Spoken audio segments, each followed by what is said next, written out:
Perkenalkan, kami dari kelompok 4. Kami akan menayangkan video dengan judul Pemeliharaan Ayam Broiler Parent Stock. Selamat menyaksikan teman-teman. Ayam pedaging atau broiler merupakan salah satu sumber protein hewani utama di seluruh dunia. Untuk menghasilkan broiler yang berkualitas, tentu dibutuhkan indukan unggul yaitu ayam parent stock.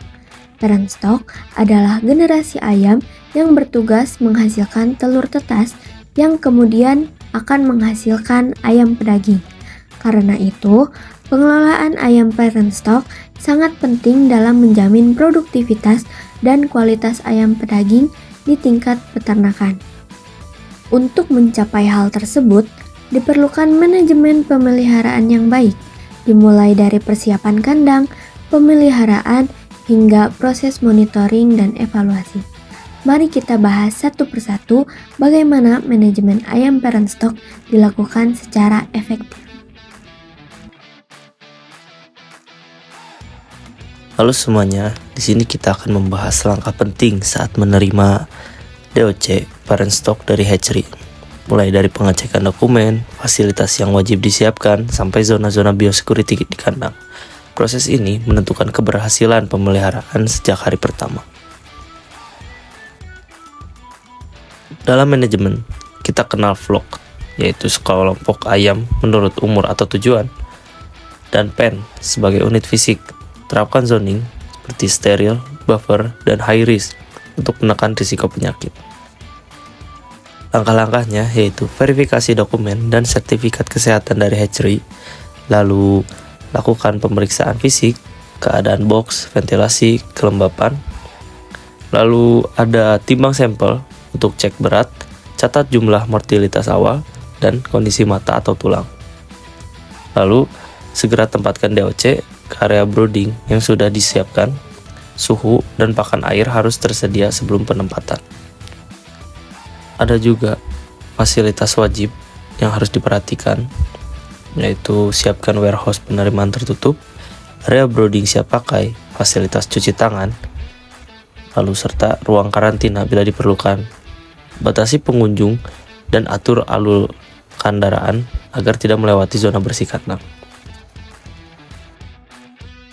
Debeaking pada ayam petelur adalah proses pemotongan paruh yang dilakukan untuk mengurangi perilaku kanibalisme dan agresivitas pada ayam. Prosedur ini umumnya dilakukan saat ayam masih muda, sekitar umur 5 hingga 10 hari, dan dapat diulang pada umur 8 sampai 10 minggu jika diperlukan. Terdapat dua metode debeaking, yaitu cold debeaking dan hot debeaking. Pada cold debeaking, utamanya dilakukan pada anak ayam, karena tidak ada pembakaran yang dapat mematikan jaringan dari paruh. Prosedur ini dapat menumbuhkan kembali paruh sehingga mencapai panjang yang normal. Oleh karena itu, debeaking perlu diulang kembali, yaitu sebelum mencapai umur dewasa kelamin. Pada hot debeaking, digunakan alat debeaking yang mempunyai pisau pemotong yang dipanaskan dengan temperatur 1110 sampai 1500 derajat Fahrenheit, sehingga dapat mematikan jaringan dari paruh. Oleh karena itu, bila pelaksanaannya baik dan tepat, maka tidak diperlukan pengulangan kembali. Cara debeaking mempunyai banyak variasi, antara lain, yang pertama, block debeaking, yaitu pemotongan yang dilakukan memberikan hasil paruh bagian atas sama panjangnya dengan paruh bagian bawah. Yang kedua, conventional debeaking, yaitu pemotongan yang dilakukan dengan memberikan hasil paruh bagian atas lebih pendek daripada paruh bagian bawah. Dan yang ketiga, yaitu partial debeaking, yaitu pemotongan yang dilakukan dengan memberikan hasil paruh bagian bawah lebih pendek daripada paruh bagian atas. Seksing ayam pada awal pemeliharaan Sexing adalah proses pemisahan jenis kelamin anak ayam sejak DOC dengan tingkat akurasi tinggi, biasanya di atas 95%. Proses ini sangat penting untuk usaha peternakan karena dapat membantu memilih ayam betina untuk tujuan petelur dan memudahkan manajemen pakan serta pengaturan populasi. Metode sexing yang sering digunakan antara lain fan sexing atau auto sexing, pola warna bulu, dan pertumbuhan bulu sayap. Sexing yang tepat dan dilakukan oleh tenaga profesional membantu meningkatkan efisiensi biaya dan keuntungan peternak dengan menghindari pemeliharaan ayam jantan yang tidak produktif dan usaha petelur. Pemilihan DOC parent stock yang layak sangat penting karena akan menentukan kualitas genetik dan performa ayam keturunannya. Beberapa kriteria DOC parent stock yang layak antara lain kondisi fisik sehat dengan mata jernih, bulu halus dan mengkilap, serta kaki normal. Memiliki uniformity atau keseragaman bobot badan yang baik untuk mencapai performa optimal.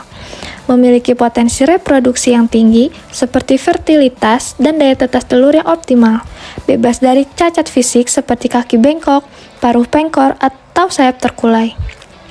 Memiliki performa genetik unggul dari garis keturunan. Pemilihan DOC parent stock harus didasarkan pada karakteristik unggul yang bisa diwariskan kepada keturunannya, sehingga membantu meningkatkan produksi dan efisiensi usaha ternak. Selanjutnya ada manajemen cooling. Cooling adalah proses seleksi atau pengafkiran untuk mengeluarkan ayam yang tidak produktif, sakit, atau memiliki cacat agar populasi ayam yang dipelihara tetap yang unggul dan sehat.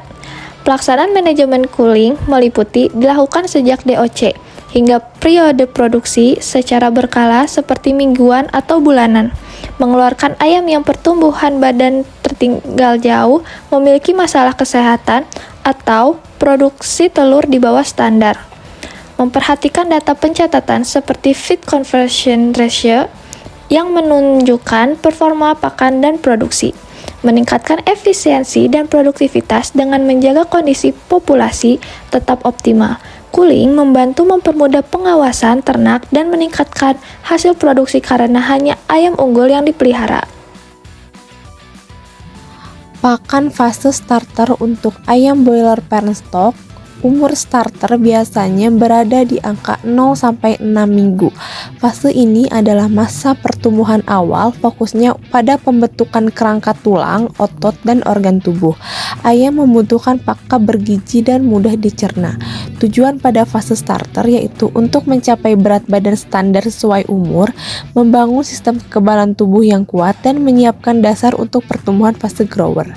Kandungan nutrisi pada pakan starter per 100%. Nutrien kebutuhan 100%, energi metabolisme di angka 2850 sampai 2950 kilokalori per kilogram, protein kasar 20 sampai 21%, lemak kasar 4 sampai 5%, serat kasar 5%, kalsium 1%, fosfor 0,45 sampai 0,50%, metionin 0,75 sampai 0,80%, lisin 1 sampai 1,1%, dan natrium 0,15 sampai 0,20%. Bahan pakan umum yang digunakan biasanya jagung halus sebagai sumber energi utama, mungkil kedelai sebagai sumber protein tinggi, tepung ikan atau tepung daging sebagai sumber protein hewani dan mineral, dedak halus atau bekatu sebagai sumber serat dan energi, minyak nabati itu sebagai tambahan energi, dan kapur atau DCP sebagai sumber kalsium dan fosfor. Pemberian pakan, bentuk pakan harus crumble atau mash halus, diberikan ad libitum selalu tersedia sampai umur kurang lebih 4 minggu, kemudian mulai dibatasi menjelang masuk grower. Pastikan air minum selalu bersih dan cukup. Untuk pemberian air minum yaitu diberikan secara ad libitum. Iklim makro untuk ayam broiler parent stock fase starter untuk suhunya pada hari pertama itu di angka 32 sampai 34 derajat Celcius, lalu diturunkan secara bertahap kurang lebih 0,5 derajat Celcius per hari sampai minggu keempat. Jadi total penurunan suhunya tuh berada di angka 26 sampai 28 derajat Celcius. Untuk kelembabannya yaitu 60-70% dan pencahayaannya itu 23 jam terang ditambah 1 jam gelap pada hari 1 sampai hari ke-7, lalu bisa diturunkan secara bertahap. Untuk ventilasi cukup untuk suplai oksigen, hindari angin langsung atau draft. Untuk lantai liter yaitu harus kering dan tebalnya 8-10 cm. Diganti bila lantai liternya tuh lembab. Manajemen kesehatan dan pemberian obat untuk ayam broiler parent stock fase starter. Yang pertama itu ada vaksin awal, yaitu diberikan vaksin ND Newcastle, vaksin IB Infectious Bronchitis, dan vaksin Gumboro. Untuk pemberian vaksin disesuaikan dengan program breeder dan kondisi wilayah. Lalu selanjutnya ada pemberian vitamin dan elektrolit, yaitu diberikan 1-2 hari pertama untuk pemulihan pasca transport. Lalu ada pemberian koksidiostat, biasanya dicampur dalam pakan starter untuk mencegah koksidiosis. Lalu selanjutnya ada pemberian antibiotik. Untuk pemberian antibiotik itu tidak diberikan secara rutin, hanya bila ada indikasi penyakit dan atas rekomendasi dokter hewan. Pemberian pakan untuk ayam fase grower parent stock broiler. Fase grower itu biasanya berlangsung pada 7-20 minggu. Tujuan dari fase grower ini itu sendiri ada 3. Yang pertama itu untuk mengontrol pertumbuhan agar tidak terlalu cepat, lalu menyiapkan kondisi tubuh ideal untuk fase produksi atau laying, dan menjaga keseimbangan nutrisi untuk tulang, otot, dan organ reproduksi. Kandungan nutrisi pakan grower per 100%. Untuk nutrien kebutuhan ada energi metabolisme yaitu sekitar 2600 sampai 2750 kilokalori per kilogram, lalu protein kasar 15 sampai 16%, lemak kasar 3 sampai 4%, serat kasar 5 sampai 7%, dan kalsium sekitar 0,9 sampai 1,0%, fosfor 0,4 sampai 0,5%, metionin yaitu 0,55 sampai 0,60%, lisin 0,75 sampai 0,80%, dan natrium 0,15 sampai 0,20%. Bahan pakan umum biasanya jagung itu sebagai sumber energi, dedak halus sebagai sumber serat dan energi, bungkil kedelai atau bungkil kelapa sebagai sumber protein, tepung ikan sebagai sumber protein dan mineral, kalpur atau dikalsium fosfat itu sebagai sumber Ca dan fosfor, lalu premix vitamin dan mineral. Cara pemberian yaitu jumlah pakan dibatasi sesuai dengan standar berat badan. Gunakan feeding program breeder. Pakan diberikan sekali atau 2 kali sehari agar pertumbuhan terkendali. Air minum harus selalu tersedia dan selalu bersih. Kebutuhan tempat pakan dan tempat minum untuk ayam broiler parent stock fase grower. Untuk tempat pakan yaitu feeder panjang atau gantung, 1 unit itu bisa berisi 50-60 ekor. Untuk ruang makan per ekornya minimal 7-8 cm per ekor. Feeder jantan dipasang lebih tinggi dibanding betina untuk mencegah perebutan.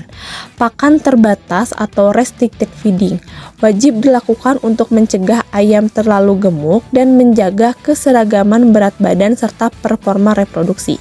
Semua ayam harus bisa makan bersamaan.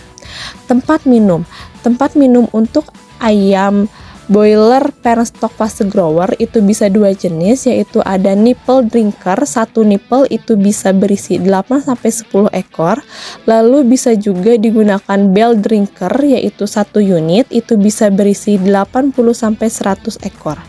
Air minum harus bersih, segar, dan selalu tersedia, tidak boleh dibatasi. Iklim makro untuk ayam broiler parent stock fase growers untuk suhu idealnya yaitu 21-25 derajat Celcius dan untuk kelembabannya berada di angka 60-70%. Lalu untuk ventilasinya harus cukup untuk membuang gas beracun amonia kurang dari 25 ppm dan sirkulasi oksigen baik serta dapat mengontrol suhu. Untuk pencahayaannya, fase grower biasanya dikurangi 8-10 jam terang per hari untuk mengendalikan pubertas dini. Untuk cahaya ditingkatkan kembali menjelang fase produksi. Untuk kepadatan kurang lebih 6-7 ekor per meter kubik, jantan dan betina harus dipelihara secara terpisah. Manajemen kesehatan dan pemberian obat untuk ayam broiler parent stock fase grower. Program vaksinasi lanjutan yaitu ada pemberian vaksinasi ND Newcastle disease ulang, lalu vaksinasi gumboro kalau terjadi challenge di lapangan, lalu pemberian vaksin AI avian influenza, vaksin Coriza, dan vaksin fowl pox. Untuk pemberian vaksin itu disesuaikan dengan rekomendasi breeder dan kondisi wilayah. Untuk pemberian obat dan vitamin yaitu ada pemberian antibiotik jika ada kasus dan sesuai dengan saran dokter hewan. Lalu ada pemberian vitamin dan elektrolit diberikan saat kondisi stres yaitu saat perubahan cuaca, vaksinasi, pindah kandang, dan pemotongan jengger atau jari. Lalu ada pemberian koksidiostat biasanya masih dipertahankan jika resiko koksidiosis masih tinggi. Lalu selanjutnya yaitu biosecurity secara ketat dengan cara pembatasan tamu, disinfeksi kandang dan peralatan, kontrol lalat, nyamuk, serta tikus. Badan Standarisasi Nasional dengan nomor SNI 7700 bagian 5 tahun 2023 menetapkan persyaratan mutu dan keamanan pakan untuk bibit induk ayam ras tipe petelur selama masa bertelur yang dibagi menjadi 3 periode, yaitu masa bertelur 1 dengan umur lebih dari 18 minggu, lalu masa bertelur 2 lebih dari 30 minggu, dan masa bertelur 3 lebih dari 50 minggu. Standar ini mencantumkan parameter penting seperti kadar air maksimal sebanyak 13%, kadar abu maksimal yaitu 14-15%, dan kadar protein kasar minimal 15% pada masa bertelur 1, yang menurun pada fase berikutnya hingga minimal 13%. Lemak kasar dibatasi maksimum 3%, serat kasar maksimum antara 7-8,5%, dan kadar kalsium serta fosfor disesuaikan dengan perkembangan usia ayam, yaitu kalsium berkisar antara 2,8-4,5% dan fosfor yaitu 0,35-0,45%. Keamanan ini juga dijamin dengan batas maksimal aflatoksin dengan total 40 mg per kilogram. Persyaratan asam amino esensial seperti lisin dan metionin juga diatur sesuai fase bertelur, di mana lisin minimum turun dari 0,80% pada fase awal menjadi 0,65% pada fase akhir, dan metionin minimum turun dari 0,40% menjadi 0,32%. Standar ini bertujuan menjaga produktivitas serta kesehatan induk ayam ras petelur dengan memperhatikan kebutuhan nutrisi dan keamanan pakan sepanjang masa produksi bertelur.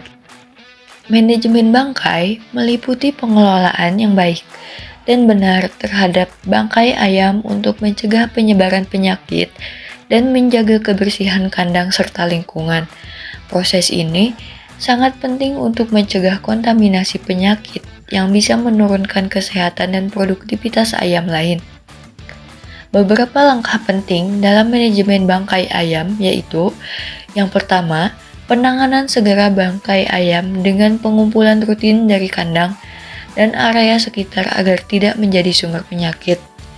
Yang kedua, pemindahan bangkai ke tempat penyimpanan sementara yang tertutup atau ke tempat pembuangan khusus yang jauh dari kandang ayam hidup. Lalu yang ketiga, penghancuran atau pemusnahan bangkai dengan metode yang efektif dan aman. Contohnya seperti insinerasi atau pembakaran atau penimbunan dalam tanah dalam keadaan aman agar tidak menyebarkan bau atau mencemari lingkungan. Yang keempat, disinfeksi area sekitar setelah pengangkutan atau pemusnahan bangkai untuk menghilangkan patogen. Yang kelima, pengelolaan limbah bangkai sesuai dengan aturan kesehatan hewan dan lingkungan yang berlaku. Lalu yang keenam, penerapan biosecurity ketat untuk mencegah masuknya atau penyebaran penyakit melalui bangkai, peralatan, dan manusia. Manajemen kesehatan ayam petelur pada fase layer dengan tujuan parent stock berfokus pada menjaga kesehatan induk ayam agar menghasilkan telur tetas dengan fertilitas dan daya tetas yang tinggi. Beberapa aspek penting dalam manajemen kesehatan ayam petelur fase layer parent stock yang perlu diperhatikan antara lain: yang pertama, pemilihan bibit unggul dan seleksi ketat untuk menjamin kualitas indukan. Yang kedua, program pencegahan penyakit yang mencakup biosecurity, vaksinasi, dan sanitasi. Yang ketiga, pemeliharaan kandang dengan kebersihan dan disinfeksi rutin untuk mencegah penyakit. Yang keempat, pemberian pakan dengan nutrisi sesuai standar agar kesehatan dan produksi optimal. Yang kelima, pemantauan ketat produktivitas telur dan kondisi kesehatan ayam secara berkala. Dan yang keenam, penanganan stres dan kondisi lingkungan agar ayam tetap sehat dan produksi stabil. Manajemen telur tetas dari pengambilan sampai ke tempat penyimpanan atau cooling room meliputi beberapa tahapan penting untuk menjaga kualitas dan daya tetas telur. Telur harus diambil dari kandang secepat mungkin, minimal 2 hingga 4 kali sehari, terutama setelah periode puncak bertelur ayam, yaitu pagi hingga siang. Hal ini untuk menghindari pecah, kotoran, dan penurunan kualitas akibat paparan suhu tinggi. Telur harus diambil dengan hati-hati agar tidak retak. Lalu diletakkan menggunakan egg tray yang sudah disanitasi. Setelah pengambilan, telur diperiksa dan diseleksi berdasarkan kriteria berat. Biasanya 50-65 gram. Bentuk, kondisi cangkang yang tidak retak atau tipis, dan kebersihan harus selalu diperhatikan. Telur yang tidak memenuhi syarat akan dikeluarkan untuk menjaga daya tetas yang tinggi. Pemeriksaan juga meliputi candling atau penerangan untuk memastikan embrio sehat. Telur yang sudah diseleksi disimpan di ruang pendingin atau cooling room dengan suhu sekitar 19-20 derajat Celcius dan kelembaban terkontrol. Penyimpanan ini menghambat perkembangan embrio sementara sehingga penetasan bisa berlangsung serempak. Telur biasanya disimpan maksimal 3-4 hari sebelum dimasukkan ke inkubator. Alat dan tempat penyimpanan, termasuk egg tray dan cooling room, harus bersih dan disanitasi untuk mencegah kontaminasi bakteri yang dapat menurunkan kualitas telur. Selanjutnya ada manajemen litter. Manajemen litter atau alas kandang pada ayam layer sangat penting untuk menjaga kebersihan, kesehatan kaki ayam, dan mencegah penyakit seperti koksidiosis. Litter sebaiknya disiapkan sebelum anak ayam masuk dengan ketebalan ideal sekitar 8-12 cm, terutama pada kandang postal. Menggunakan bahan seperti sekam atau serutan kayu yang efektif menyerap kelembapan, penambahan kapur atau zeolit berguna untuk menyerap air dan mengontrol kelembapan serta mencegah koksidiosis. Litter harus dijaga tetap kering dan bersih dengan pengelolaan yang meliputi desinfeksi sebelum dan selama pemeliharaan serta penambahan litter baru bila diperlukan. Selanjutnya ada manajemen pencahayaan. Pencahayaan pada ayam layer berperan dalam merangsang hormon reproduksi dan mengatur fase produksi telur. Pada fase produksi, pencahayaan ditingkatkan secara bertahap dari 13 jam hingga mencapai 16 jam per hari dengan intensitas 5-15 lux. Penambahan cahaya biasanya dilakukan 2 jam di pagi hari dan 2 jam di sore hari. Penambahan pencahayaan ini penting agar ayam mencapai produktivitas maksimal serta menjaga kestabilan produksi telur. Pencahayaan yang baik juga membantu meningkatkan konsumsi pakan pada subuh hari yang berdampak pada performa produksi. Selanjutnya ada penggunaan nest atau sangkar. Nest atau sangkar adalah tempat bertelur yang harus dirancang agar ayam nyaman dan aman, memudahkan pengumpulan telur serta menghindari kerusakan atau pencemaran telur. Saat ini banyak digunakan sistem kandang layer tipe A-frame atau kandang sangkar yang meminimalkan kontak ayam dengan kotoran, sehingga menurunkan risiko penyakit dan meningkatkan kualitas telur. Sistem nest otomatis yang digunakan untuk memudahkan pengambilan telur dengan conveyor belt. Kandang lapis bertingkat seperti ini menghemat lahan dan meningkatkan efisiensi pemeliharaan. Iklim mikro pada fase layer. Iklim mikro di dalam kandang sangat mempengaruhi kenyamanan dan produktivitas ayam layer. Parameter untuk iklim mikro adalah suhu, kelembapan, dan kecepatan angin. Suhu ideal untuk ayam layer berkisar antara 18-24 derajat Celcius dengan kelembapan sekitar 60-70%. Ventilasi yang baik dan pengendalian temperatur dengan penggunaan kipas angin, sistem pendinginan, atau evaporatif cooling dapat menghindari heat stress. Iklim mikro yang tepat menjaga nafsu makan, kesehatan, dan produksi telur optimal. Kondisi suhu dan kelembapan yang tidak sesuai dapat menyebabkan penurunan performa dan masalah kesehatan. Manajemen meal rearing dan potong taji yang tepat akan mendukung fertilitas optimal, mengurangi cedera, serta meningkatkan performa parent stock. Dengan jantan yang terawat, produksi telur tetas akan lebih maksimal. Memasuki umur dewasa, ayam jantan memiliki taji tajam di kaki. Taji ini berisiko melukai betina saat kawin dan bisa menimbulkan luka antar jantan. Oleh karena itu, dilakukanlah potong taji. Metodenya bisa menggunakan tang penotong dengan antiseptik atau seperti di video. Proses ini harus steril, cepat, dan dicatat dalam log pemeliharaan.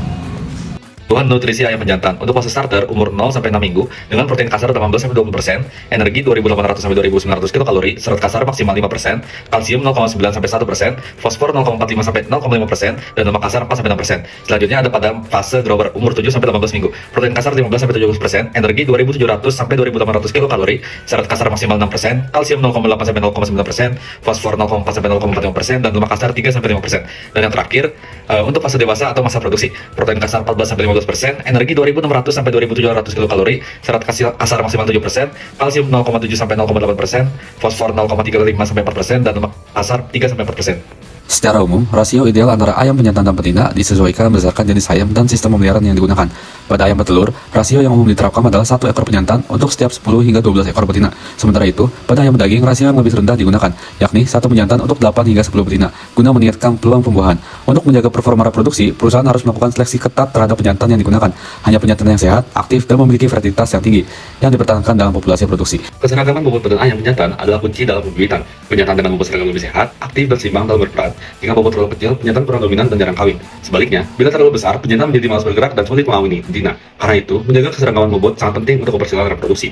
Keseragaman bobot penjantan berhubungan langsung dengan hen day production, yaitu presentasi produksi telur harian. Penjantan yang seragam bobotnya mampu melakukan perkawinan lebih efektif. Hasilnya, betina lebih terstimulasi, produksi telur stabil, dan hen day produksi tetap optimal. Dengan kata lain, bobot penjantan yang terkontrol akan mendukung produksi telur yang konsisten.